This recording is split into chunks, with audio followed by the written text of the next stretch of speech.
मित्रों, राधे राधे। मित्रों, आज पितृपक्ष का आखिरी दिन और आज के दिन हम अपने पूर्वजों पितरों का एक साथ सामूहिक रूप से श्राद्ध करते हैं,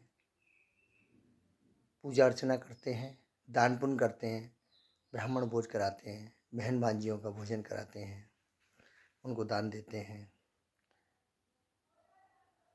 इसको हम मावस भी बोला करते हैं और बचपन से इस व्यवस्था को देखते आ रहे हैं। जब माता पिता इस दुनिया में थे तब भी ऐसा होता था। अम्मा बाबा के लिए ये कार्य होता था, पूर्वजों के लिए ये कार्य होता था। आज माता पिता नहीं है इस दुनिया में तो बुजुर्गों और माता पिता के लिए ये कार्य होता है।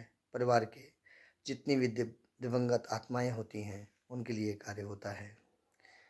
पर सोचिए, ध्यान दीजिए, क्या हम वो कर रहे हैं जो हमारे बुजुर्ग सिखा कर गए, या वो चाहते थे जो उन्होंने कल्पना की थी? क्या हम उस लाइन पर चल रहे हैं? मेरे हिसाब से नहीं।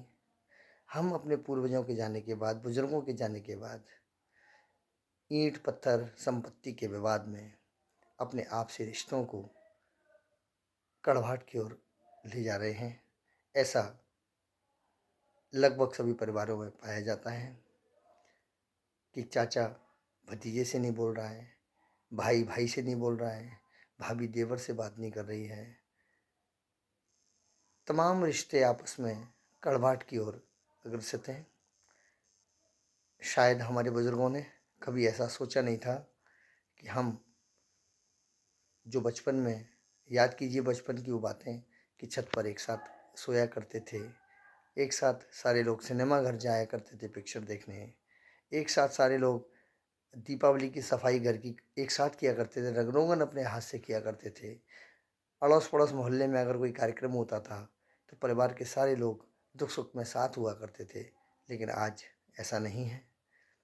सभी आपस में अपनी ईगो को आगे रखते हुए अपने आप में एकाकी जीवन सा व्यतीत कर रहे हैं और किसी भी सूरत में अपने आप को नीचा ना होने की कोशिश कर रहे हैं।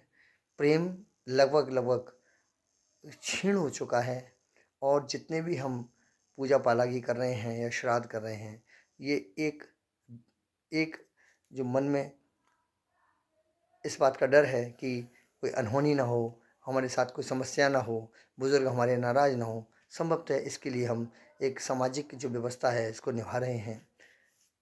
मेरे हिसाब से जो श्राद्ध वगैरह करते हैं वो तो करना ही चाहिए, दान पुण्य करना है, करना चाहिए। लेकिन सबसे मुख्य बात जो है वो ये है कि हम आपस में प्रेम बढ़ाएं, आपस में अपनी ईगो को कम करके, अपने विचारों को परिवर्तित करके,